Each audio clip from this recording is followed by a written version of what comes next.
Good morning. Welcome to the Daily Drop-In Morning Show with the Teach Better team, where we are live every single morning at 7 a.m. Eastern, streaming on Facebook, YouTube, Twitter, and Twitch. Holy moly, it is Wednesday, December 8th.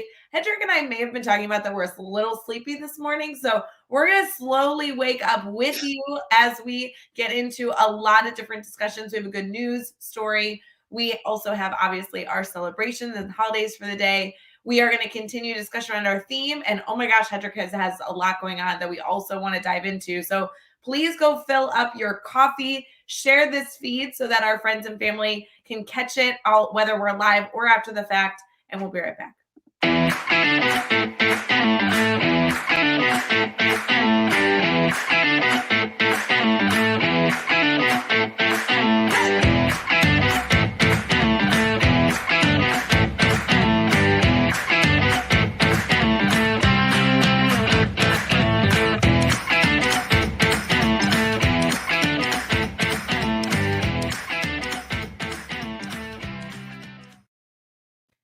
Good morning, everyone. Welcome back. Good morning. It is Wednesday, December 8th. Holy moly. I have Hedrick Nichols with me. I am so stoked that we are live together, even if we're live a little sleepy. How you doing? I am sleepy, but I am great. I am super excited to be here. I you know what? It's been too long. We haven't got a chance to catch up in like forever. So for you, I wake up, baby. No, you're just so sweet. Well, that's the fun part. Like, I very successfully have been stalking your life on social media. So I feel like I keep tabs on you, but oh my gosh, I know we hadn't caught up in ages. And so when I saw that you were on the list for this week, I'm like, all right, let's get some catch up time. We'll do it live because that will be goofy and fun. We've had a lot of good laughs live. So this is just a perfect way to start the morning, even though it's early. But for our friends that may not know you, although I feel like you're super active in the Teach Better family and the Teach Better network, tell us a little bit about yourself. What do you do in education? I am Hedrick Nichols. I am an author. 6 books. You know, we kind of been in a pandemic and I had like no life. So 6 books. I am an educator. I am a teacher who serves my district as EdTech curriculum and instructional specialist. And I'm a mom and host of the vlog and the what's that thing? Podcast. There's that word. Podcast, Small Bites. And it talks about equity in education and how to be a more inclusive educator. I know that we have so many things we need to catch up on, but just because you mentioned the podcast, guys, Small Bites is one of my favorite podcasts to talk all things, like with Hedrick. Like, truly, I love that it is in bite-sized pieces. I love your approach. You do it with so much heart. It makes sense to me. I need everyone to know that podcast is like thebomb.com. I love it. Well, thank you so much. I like it. It's like a 5-minute format, so it's really cool. But I have to tell you, there's a recent episode that is my favorite. It's actually there. I'm a part of the Teach Better podcast network, in case anyone didn't know, and so is Todd Shimmer. And I did his podcast last Monday. It came out. If you have not heard that episode, it's longer than Bite Size. It's about 45-minute episode, but it is so worth the listen. He asks some really hard-hitting questions, and considering that the climate sometimes is so anti equity and education friendly as far as what we talk about in our classrooms, it's a great podcast to talk about how to deal with some of that pushback. So I just have to plug that one because I just fell in love with him. So we love Todd Shimmer. He has been on Daily Drop-In when we were talking about questioning and grading, and I love that the two of you together, I'm sure, is a powerhouse episode. I'm gonna have to go hunt that one down. So yeah. That's phenomenal. Okay, so I know you're doing a lot of things. I want to get to the books. How's your family? How's your son? How's that world? Christopher, he's 17. Oh my God. 10 months. And almost 17, almost, yeah. Almost, no, 17 and not 9 months. I'm sorry. I can't count. He's like 17 and almost 9 months old. A couple of weeks ago, I could tell you how many days. It's like 17, 8 months and 22 days. I think that's about right. And so I am only slightly freaking out that he is going to embark on the adulthood journey in just about 4 months. He is doing amazing. He was actually project manager for my book launch event, which was a hybrid event that had so many moving pieces, and he was pretty amazing. But yeah, he's playing music, looking at Air Force, actually pretty much sure about Air Force, trying to decide whether, what career to go into, auditioning for their band. I mean, just so many beautiful things that I'm super excited about for him. And at the same time that I keep thinking, God, this is probably the last Christmas tree we decorated together. Don't Yeah, this say is that. yeah. I mean, well, like as a mother and son, you know what I mean? Next year, he might be anywhere in the world for Christmas. Yeah. Those kinds of thoughts. And I've got some wonderful people who are at that. Olivia Chan her daughter is also at that precipice. Keisha McDonald's son is at that precipice. So I have some wonderful people who just kind of check in on me, because on any given day I could burst into tears. I'm so thrilled he's doing well. I can only imagine we're doing a big blowout party for that 18th birthday. Like, that's got to be a big one. DR, baby. You know what? It's funny because since he was about 9, he wanted to either go to Jamaica or Fiji. Fiji is a little far to fly in COVID, and Jamaica has consistently been at a level 2. So I wasn't really comfortable with that. And DR is, at level 4. DR is about where the US is. Well, depending on where you live in the US. And I thought, okay, we'll, get vax, get boosted, and head over there and see how it works out. Yeah, but it's funny how it was a real consideration. Will we be able to do this trip that we've dreamt about for years? But the pandemic just makes everything just looks different. But so if everything goes well, we'll head to the DR and rock out the 18th. I love it. I love these big plans. I feel it in my bones. I feel it's going to happen. I'm very excited for you guys. Very cool. Anybody out there, cross your fingers, pray, Exactly. Good morning to all of you, by the way, that are live with us. We love the commenting. Holly, it's great to see you this morning. Thanks for throwing a good morning in the chat. Hedreich, you mentioned that you kind of have some other stuff that you've done. Obviously, books may be a part of them. You just had a book launch. I don't know that I know anybody who's written 6 books. You kind of sound nutty, just so you know. Like, I don't, like, holy moly, girl. Like, tell me all the things. I know that all these books are available for our network to go grab. They're all on different topics. I need more background. Tell me more. Okay, so the first 2 are from Sleeping Bear Press, Cherry Lake Publishing, and they are Black social justice books for whenever I'm tired, my brain doesn't pull words right. I'm searching drawers. They are social justice books for middles, so grades roughly 4 to 8, 3 to 9, that kind of thing. And they're 2 titles: What is Anti-Racism and What is the Black Lives Matter Movement?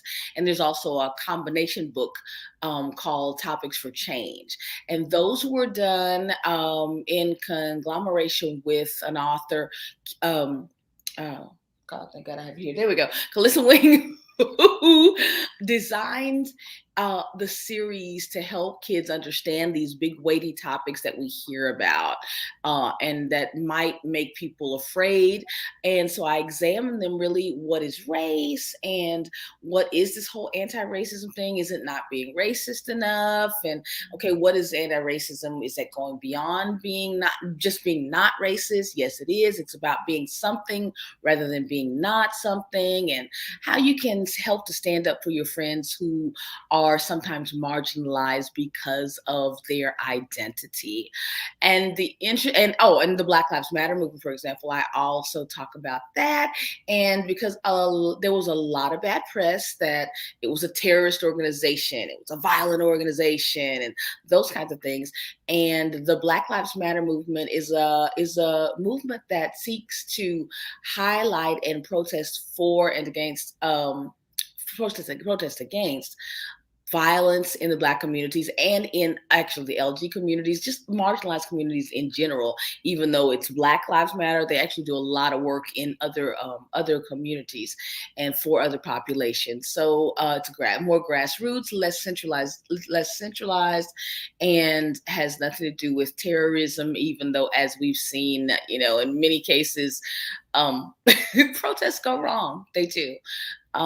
That's just the nature of the game, but that does not mean that this is not a movement that has been designed to protest violently. So it talks about that and where the movement comes from, connects it to the civil rights movement of the 60s, talks about the women's suffrage movement, those kinds of things, and just gives people a little more context than you hear when you just hear buzzwords and headlines. And the neat thing about them is that they're on the Krause. He's a politician running for office coming up. They're on his banned book list. Yeah, I know. Thank you.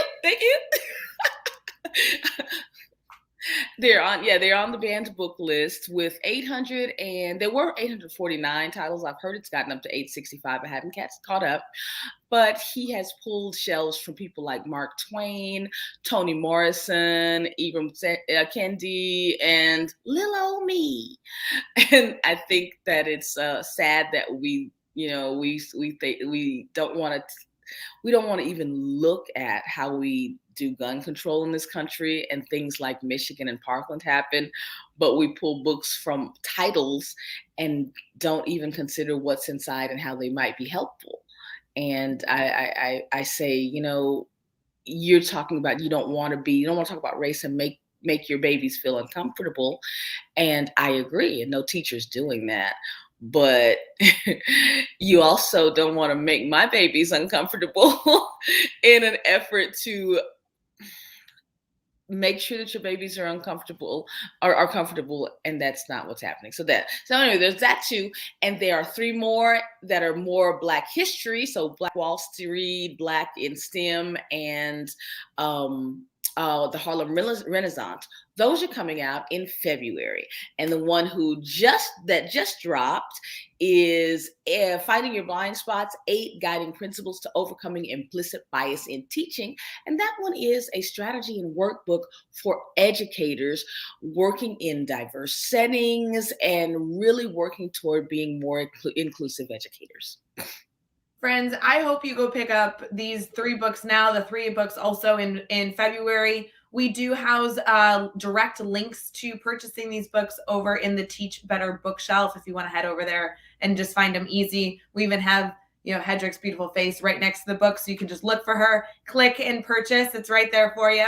But I will say, something I've always loved about talking with you at any point in time is your approach to these types of conversations. One of my first, early memories of discussing things with you and talking about fostering a stronger relationship with you and with Jeff Gargis is we were like, this woman lets us talk about the stuff that makes people uncomfortable, but are necessary topics to talk about.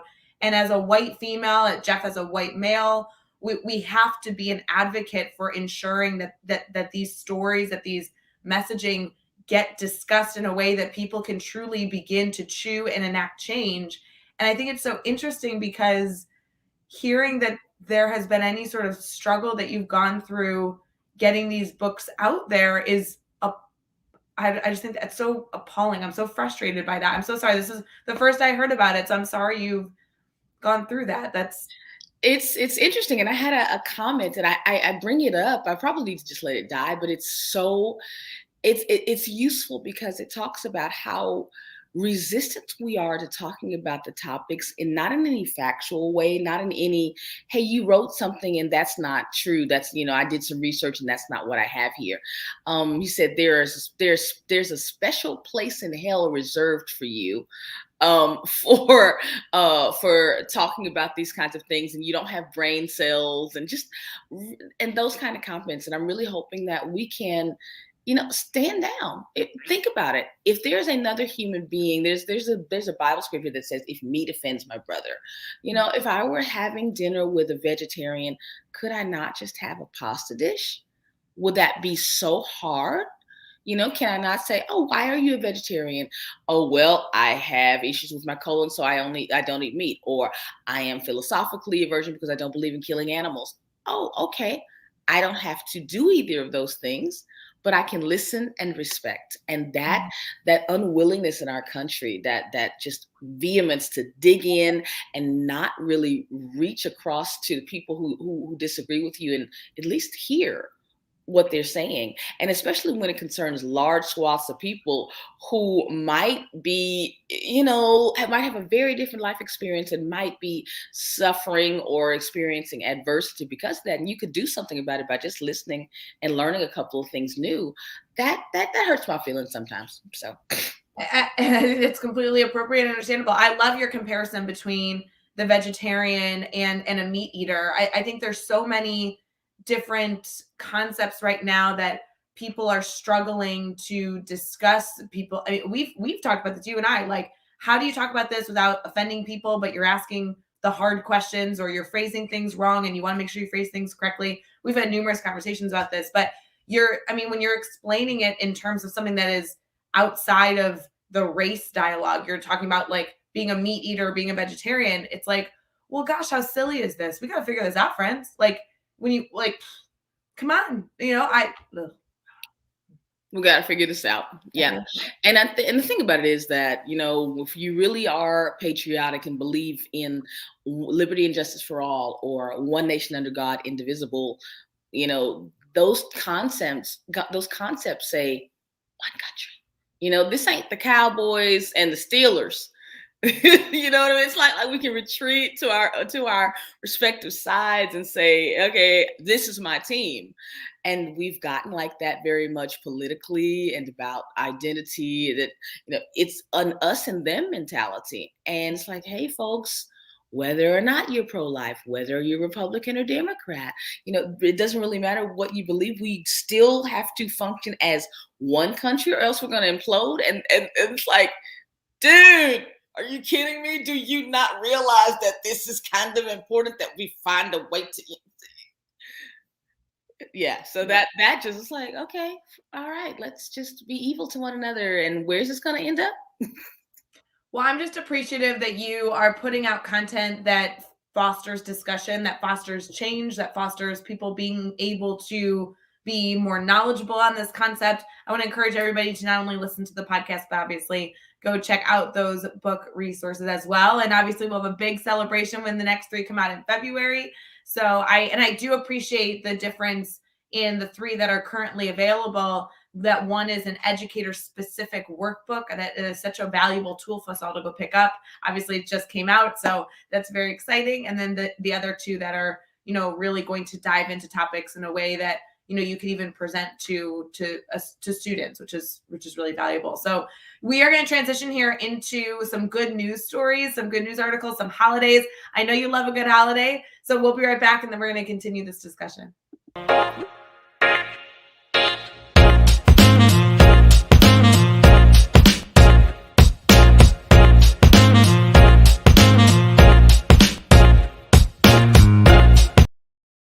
Good morning, friends. It is daily drop-in time, and we are going to go through some good news articles and some holidays. I know you love a good holiday, right? Like, are you up for some celebrations this morning? No.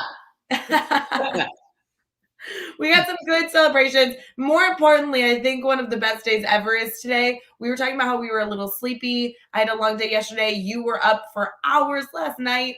I think that this holiday was made for us. So I'm going to save that one to the end.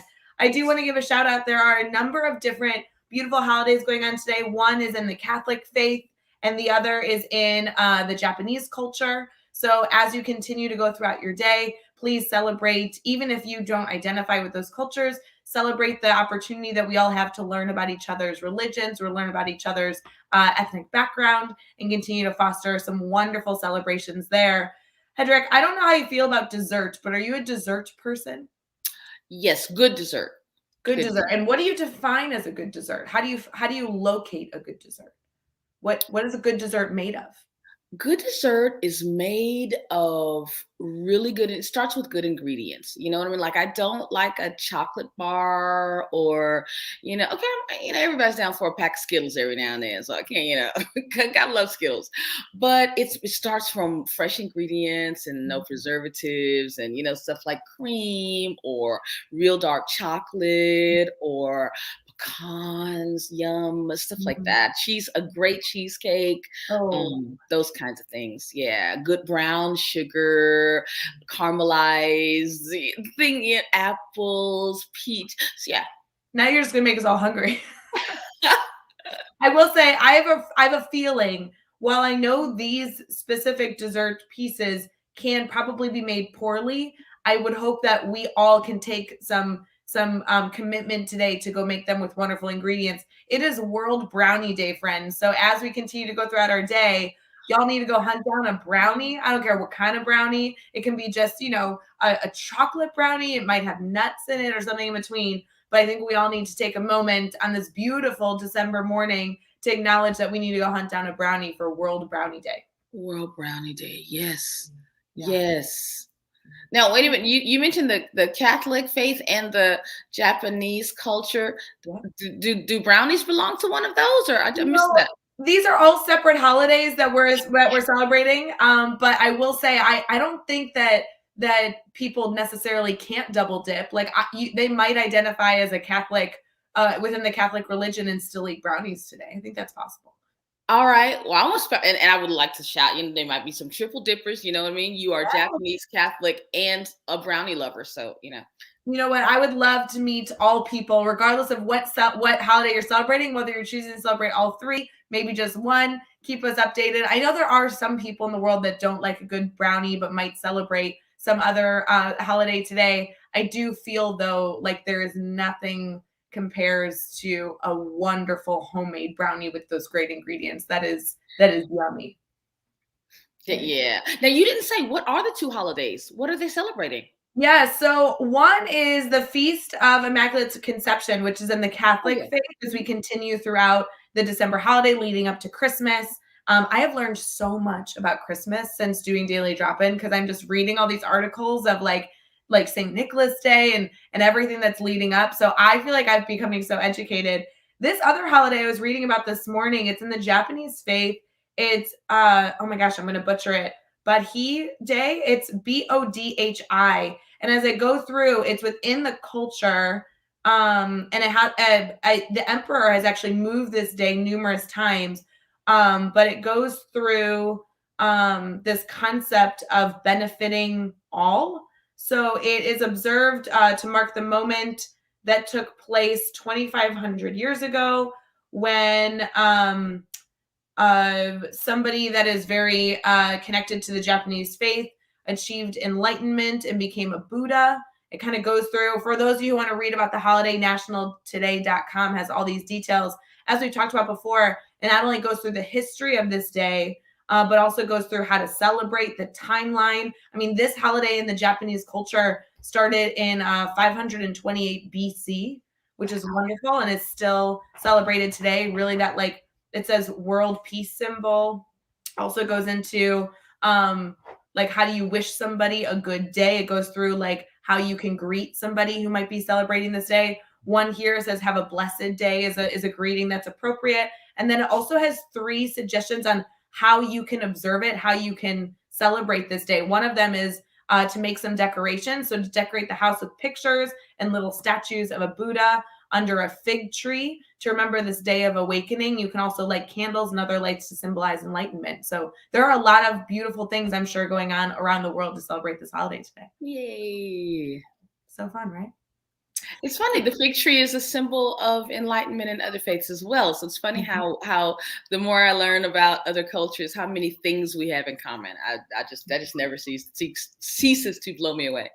And I think that was one of my favorite things when I was in the classroom full time is not only bringing these holidays up to students to acknowledge what other, people were celebrating that they may not be celebrating, but also then having students say, "Oh my gosh, yeah, that's something that we do in my family when I get to go Right. home tonight. This is how we choose to celebrate." And I love that. It not only spreads awareness, but I am just such an advocate. I don't know why it's like kind of my silly, like, whatever, but I love celebrating other people's holidays. I think it's so cool to be able to be like, I've never gotten to eat that food or been able to hear that prayer. Like, how can I be around to kind of soak it all up and be in celebration with you? It's so fun. That's what our community had. The school that I taught at, I'm not in the classroom this year. Working for the district, but our school, my home school, had such a diverse community, and we used to have a pre-COVID back in the day. We had these wonderful international festivals where everybody would cook. I mean, sorry, City Fall festivals had nothing on us. There was usually like a high school haunted house and then just food.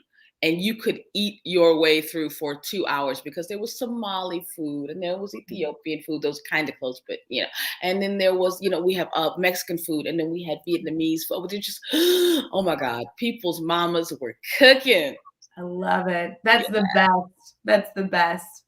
I will say this interesting good news article is interesting because while it doesn't necessarily have to do with cultures, it is a livable space, which is extremely interesting to me as I was reading this. I feel like I'm kind of looking at a picture of something that should be very far in the future, and yet it exists in our world right now. I'd love to recommend that each and every one of you, as you're looking for a good news article or an article to spark interest in your students' dialogue today, this might be the article for you. The title says, "This is a new floating continent that could collect and recycle plastic from the ocean." And so while it's only a mocked up model of what this could look like, holy cow, has there been some work done in here. So this says a large self-sustaining floating research lab as big as an island is now the new venture to aim to clean up our oceans.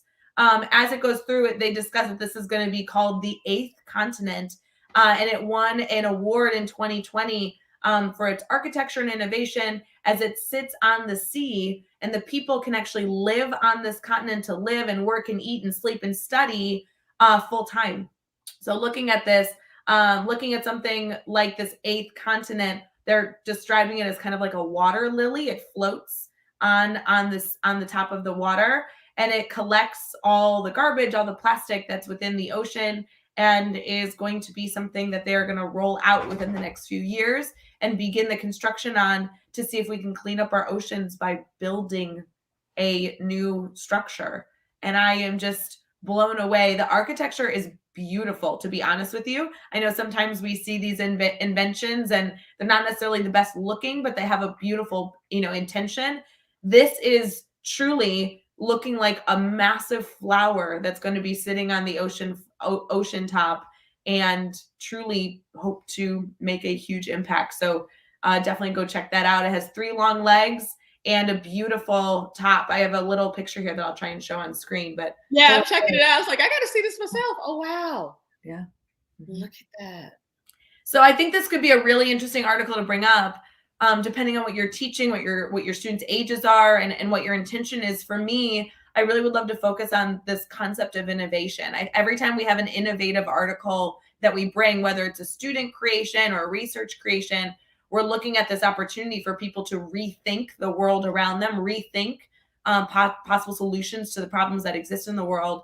And I really appreciate this innovation. I don't know how you come up with not only the beauty of the structure, but also this livable space that we're now going to build in the ocean that's going to fix a problem that many, many, many have been striving to fix for decades. So this is a big my students make me give up straws. We had an SDG project a couple of years ago, and one of their things was to give up straws. So I have metal straws. I've given up almost exclusively plastic straws. Yeah. Just in the restaurant, they bring one and I just say, no, thank you. I mean, things like that.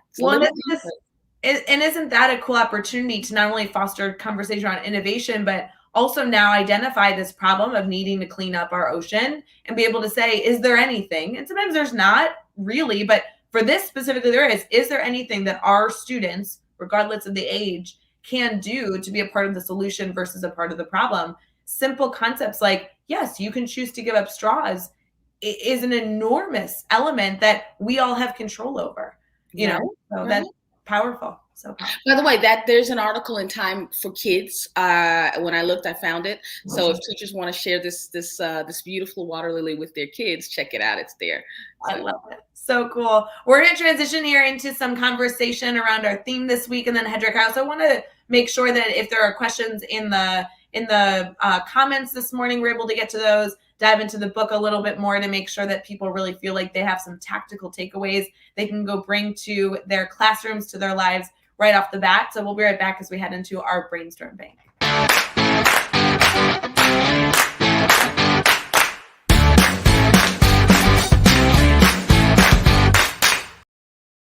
All right, friends, you know how this works. It is time to discuss our work in our Brainstorm Bank. This is an intentional time every single day where we simply pause and ask you if you need anything. Hedreich and I are not promising that we have the solutions to the problems that you may have, but we absolutely are here to be a brainstorm partner in striving to support you or to connect you with somebody who might be a resource for you. You know, this theme this week, which has been an interesting theme now that it's Wednesday, I was thrilled that you were going to come join us, is all about technology that we should consider using today. And so while there's been an enormous amount of tech tools that educators have explored, many of them have been in the classroom, in the trenches, back with students, quote unquote, this semester, and trying to find the balance of the abundance of tech we were using, 10 months ago to what we've decided to use currently and what are the essential tech tools that we can recommend. I'd love to get your insight. I mean, you're serving this year as a technology coach. How has it been for you? It's it's been an interesting ride so far. The thing about this is a new position. So mostly people like me get hired, and then I work with whoever the procurement people are and the IT people are, and we do a nice little planned rollout, and we come up with all these, these solutions and community partners, and then we decide which devices we're going to purchase, which apps we're going to purchase as a network, as a district, and then we roll out, we let our parents know, we put out good press, we talk about how kids are going to use them, and what kind of things we're going to add to our student handbooks, and that's what you do, and it's called a plan. It's a rollout. Well, this is what happened. What happened was 2020 spring break came, and so did the pandemic, and those 2 weeks being at home turned into you are going to be home indefinitely. And so the rollout that normally would have happened was ops directors, office managers, and administrators collecting all the Chromebooks from the campus, getting extra Chromebooks from IT, 3 or 4 people who were, allowed to come on campus because nobody was on campus, doing paper and computer and barely scanning, and parents driving through campuses, and we were just making it rain Chromebooks. And that's I think, for districts who weren't one-to-one, that happened all over the country. You know what I mean? This is not something that's unique to the pandemic hit, and everybody who wasn't already a one-to-one district where kids, which was the most of them, ESSER funds, probably most of that went to making campuses one-to-one. And so we made sure that kids had devices at home so that they could connect to the classroom, because we decided that teachers were going to do a new job and teach online, which is, for anyone who's listening, who's not a teacher, that was not the same job. And I say that simply because I am kind of tired of hearing virtual learning doesn't work. It's like, no, emergency pandemic learning virtually does not work. And why should it? Because, and it actually, even in some of those settings, it works. But why was that difficult? Because we made it rain Chromebooks, we made it rain virtual lessons instead of on-site lessons. Just so many. So I'm the person who gets to go and work at putting those pillars in a building that's already standing. So that's really what's going on. And yes, there are many, many, many tools. But the one thing I do say is, especially because pretty much everybody has shifted a lot from even being in the classroom, we've shifted a lot to making sure that things are digitally available, because it's practical for kids who are at home sick, or it's good to have everything in one place. Parents can see what's going on. Those are great things, but I'm just cautious to say, you pick your tools and really work at being good at those. Don't be be a master of a couple things, and don't try to be a jack of all trades. Use your LMS, your basic LMS good, and again, then pick your 2 or 3 tools that really work to augment your lessons, and stick with those. And as you grow, you can pull in other things, but you don't want to get into a place where you're so busy learning new tools and teaching your students new tools that that's really all you do, and you miss the core of making sure that your kids have content knowledge. Well, and I think you're so spot on. I love that suggestion. That's something we can all do some reflection on this morning and throughout the week, is not only thinking through what tech tools we choose to invest our time in, but ensuring you're getting the biggest bang for your buck, right? For what tech tools you're committing time to, and ensuring you know it well enough to ensure that you're using it in the most effective way possible to support the work that you're doing. And then when you're a really, really strong educator using that tool in a really effective way, then you might consider using a new one, but making sure that every day isn't just you trying something new but not doing it effectively because you may not be really invested in learning how to utilize that tool in the best way possible. Makes a ton of sense to me. Yep. As we are all kind of exploring tech tools, I think that that's become such a overutilized word. Is there technology support that you find are really essential go-tos? You mentioned LMS, and LMS is a really powerful resource that a lot of educators could be choosing to use and hopefully are choosing to use.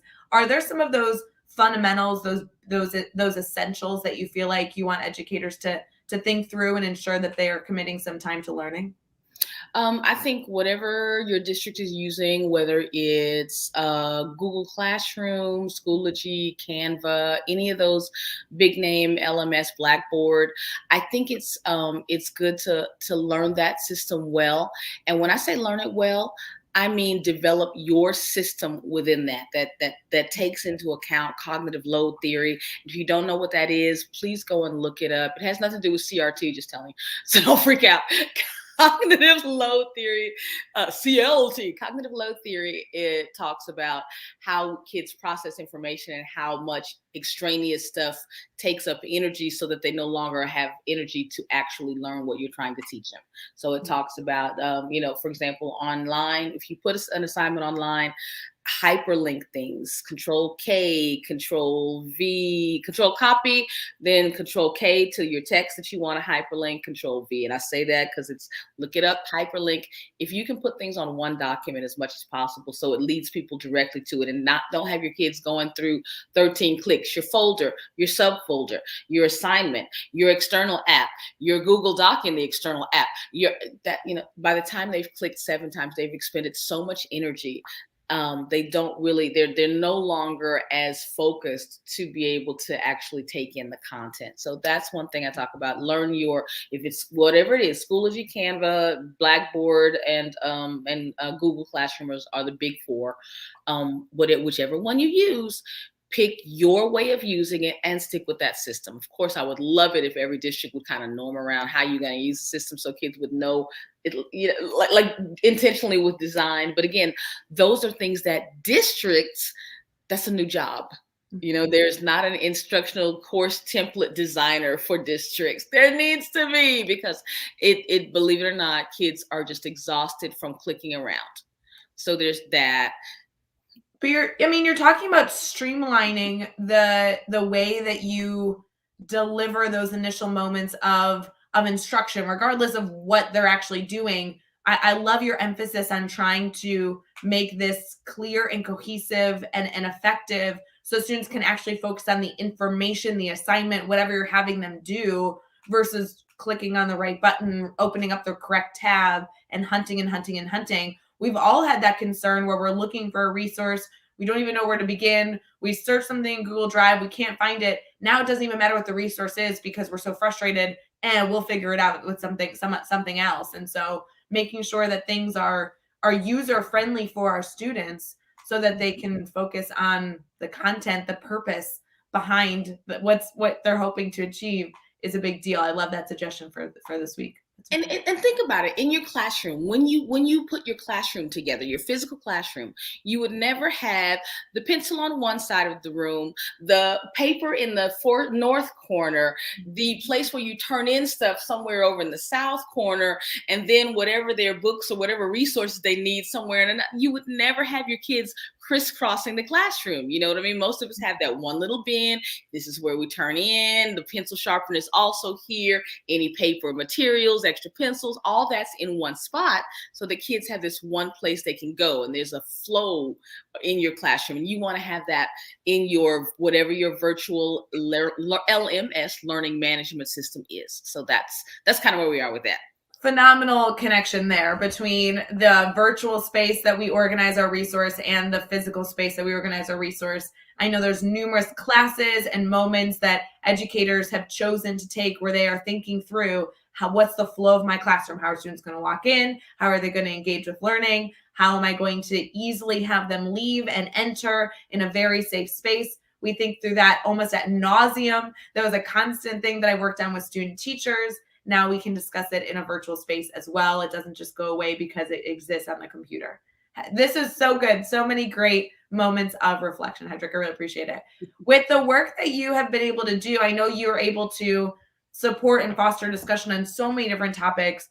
Do you feel like technology is maybe your second favorite topic to coach? I mean, what role does technology play in your life outside of obviously your day-to-day role in the district? Is this a new passion for you? Where does technology lie? You know what? When interactive whiteboards came out many years ago, I fell in love with tech. At the time, I was teaching music in Switzerland, and we just had such access to technology, and it enriched the way. I mean, suddenly there were no papers. We could put lyrics on the board, and kids, instead of being stuck behind books and take, "Odd rest ye merry gentlemen," that was Christmas singing then. And now Christmas singing could be everybody focusing at one place. And that small change made such a difference. And so I began to kind of delve into, well, what else can we do? And there were games, and then there were things you could design, and then phones became more available, and then there were devices in classrooms. So that was kind of the beginning of my love with technology. And not being even though this is not a popular term anymore, I will use it, not being a digital native, I really wanted to learn to help teachers use those tools in their classrooms, especially people who did not grow up with computers. When I was back in school back in South Texas, what we had were 2 computers down in the journalism classroom, and luckily I took journalism, so I got to see it. But I learned to type. I didn't learn keyboarding. I learned to type. So knowing that, when you work with teachers who are coming out of school after having an iPhone 4 since they were 9, they grew up doing this. When you work with teachers like that, it can be very intimidating to even approach this stuff, because you feel like, well, you can do that because you just grew up with it. And so I really love technology, especially because there's so many tools that can really augment instruction. And I like being able to teach people who are tech hesitant how to save time using tech, how to, differentiate. Oh my God, differentiation without technology is unimaginable. I mean, literally, how many people have the time to do that really well? Stations is kind of the differentiation thing we do in classrooms. But now you can differentiate in everything, because you can have small groups doing one thing online and these doing some activity at a whiteboard. I don't think most classes don't have those anymore, but I still like that concept. And then you can have people that you can pull small groups, and everybody can collaborate on a document. There are just so many ways to use it that saves time and really enriches instruction. And that's what we're all there for. Enriching instruction. So good.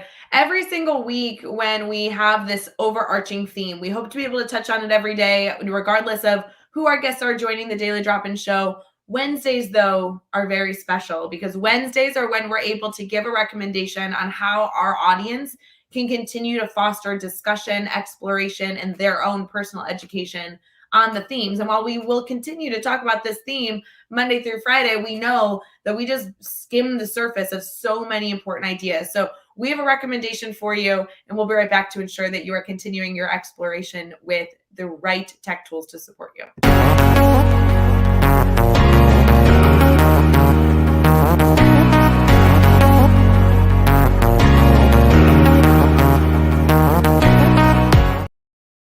All right, I'm going to put you on the spot here for just a moment. If you had one recommended resource, and this can be a book, an article, a podcast, a movie, I don't even know, the options are endless. But if you had one option to direct people to help them go explore effective technology use further, where do you think you'd recommend they begin? Flipgrid. Oh, tell me more. Okay, so Flipgrid, I want a sponsorship. Okay, I'm just letting you know that right now. Yeah. Flipgrid is a tool. It's the perfect student engagement tool. There are a lot of built-in tools into most learning management systems right now where you can have kids give you feedback and you give them feedback. But most teachers, for some reason, I don't know, they're glitchy. I don't know. I really didn't use mine much either. It's functional, but it was kind of wonky. Flipgrid is an external tool that you can have your kids spend 60 seconds, 90 seconds, 2 minutes, up to 2 minutes like this, giving you a comment on something, expounding on something, reading a book. You can actually have your kids do read alouds, and you can grade that. You can grade that by, let's not talk about, I will not talk about grading and going gradeless, but you can assess it. You can give feedback on it. Let me say that word. You can give feedback on it. You can give that verbally by giving them one back. You can provide your instructions also in the setting like this, in a little mini video format, which is super helpful if you have ELs or if you have struggling readers. And for those kids who are struggling with text-based learning, Flipgrid gives them, because a lot of times we can't really test content because kids might be struggling with reading or writing or with like I said, text-based knowledge acquisition and recall.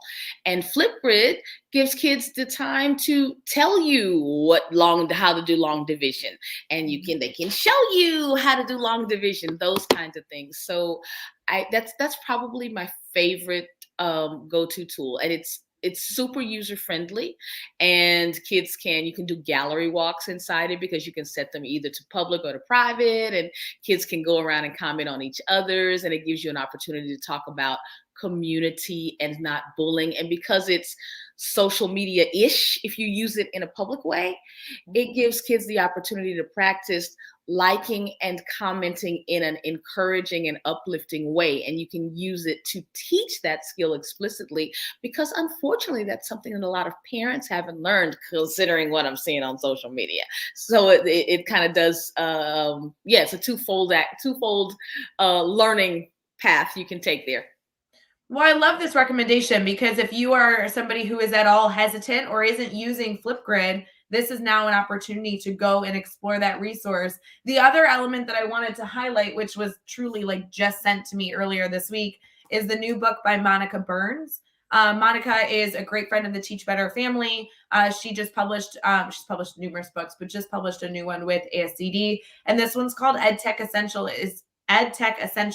It has over 100 tech resources, but it doesn't just recommend the resource. It does exactly what Hedreich just did, where it gives you the why behind the resource. Because if you don't know the why behind the resource, you might as well not use it. Nobody needs to just implement a tech tool because they feel like they need to implement technology. You need to ensure that it is a valuable opportunity that you're offering to students, which has very evidently been emphasized by Hedreich numerous times throughout our conversation. So if you're looking for an easy read, a quick pickup, this is a brand new book that just came out within the last few months with Monica, and it goes through so many different things in terms of suggestions of resources that you can go use.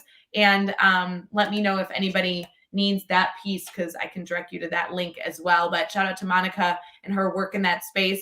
Hedreich, I love your focus on ensuring that there's a resource that is easy to use, safe for teachers to explore, and allows students to really expand on the work that you're doing. You are always somebody who is giving suggestions that are more than just a one tool that you can use for one lesson plan, but really a suggestion that allows the teacher to grow as an educator and foster a better classroom environment. And I really appreciate that about you. I want to make sure our network has an opportunity to connect with you outside of our discussion today. So do you mind sharing how people can stay connected to you? I do, but I forgot. There's one little tiny resource that I have to give teachers that I find that some don't know before we go on. Please. YouTube it. Okay. Oh. We are used to Googling it. But if there is a tool that you want to explore, I promise you, there are at least a gazillion teachers who have already done a video on how to get started on that. So I don't know that it's a simple resource, but if you are not just part of the YouTube scrolling kind of person, you might not know that YouTube is an excellent resource for learning how to use any tool that you want to learn. There are great introductions. A lot of the companies, the big tech tool companies, have their own resources, and those are usually good. But the ones that I really find are great are teachers. Their tools about how they use it in the classroom. I don't know if you know Alice Keeler, but if you're a Google-based person, man, she's got stuff for you. So yeah, YouTube. Now, to connect with me, my name is Hedreich. It's spelled Hedreich. And if you know how to spell that, you can find me everywhere: on Instagram, on Facebook, on Twitter, on TikTok, on Linktree, on LinkedIn, all of the places. Oh, and my website, which is hedreich.com. So easy. YouTube/Hedreich. I'm on YouTube too. Love it. If you are in any way struggling to spell her name, I will tell you the Teach Better community is constantly celebrating the work that you're doing, and you're a part of our speakers network. So you can go connect with her over there, over at teachbetter.com/speakers network. There's no way you can't find her. So you got to go find her. That's essentially the moral of the story. I love it. Thank you so much for coming live with me bright and early this morning. I know we said we were sleepy and slowly waking up, but holy cow, do we have a great discussion. I so appreciate you being here. At least I'm not in California. Jeez. Oh, thank goodness, right? I know I always feel bad when we have guests on and I'm like, hey, it's 4:30 in the morning. Cheers. Yeah, no, it's good. For everyone else, we hope you have the best Wednesday. I mean, it's December 8th. I have a really good feeling about this one, friends. I hope you have just an absolutely wonderful day. And if you need anything, please feel free to reach out. We're always here to be a support system for you. Please enjoy your last sips of coffee. And of course, let us know if you need anything. Otherwise, we will see you later this afternoon for Brain Break and bright and early tomorrow morning for another daily drop-in. And happy Wednesday, friends. See you later. Happy Wednesday.